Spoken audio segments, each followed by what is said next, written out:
Wara 3 snin l-investigazzjonijiet dwar il-qtil ta' Daphne Caruana Galizia għadhom għaddejjin. It-task force ilha taħdem fuq il-każ sa mill-ġurnata meta nqatlet il-ġurnalista u l-Pulizija Maltija qed tikkollabora mal-Europol.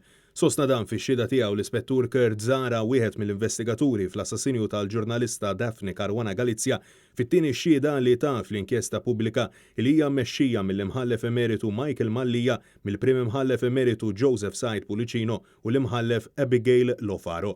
L-Ispettur Zara qal li l-informazzjoni mill-apparat li ġabru l-Pulizija ittieħdet l-Olanda. L-informazzjoni bħalissa tinsab għand il-Europol u għand Task Force Maltija.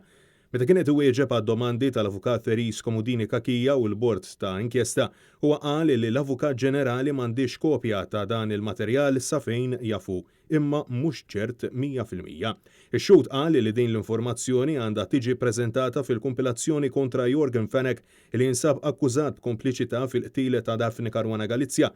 Mistoqsim il-bord jekk il-Pulizija ddeterminawx il-mottiv wara l-omiċidju ta' Caruana Galizia, Zara ma weġibx u saħaq illi ma jridx jispekula għax hemm ħafna aktar investigazzjonijiet xi jsiru.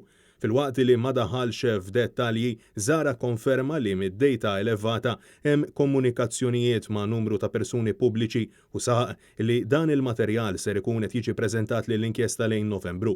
Intant, mistoqsim mill-Avukat Jason Azzopardi jekk f'dawn il-komunikazzjonijiet hemm x'involuti negozjanti u politiċi, l-Ispettur Kurt Zara insista illi il-materjal huwa wieħed vast ħafna fejn hemm involuti nies minn kull livell tas-soċjetà Maltija.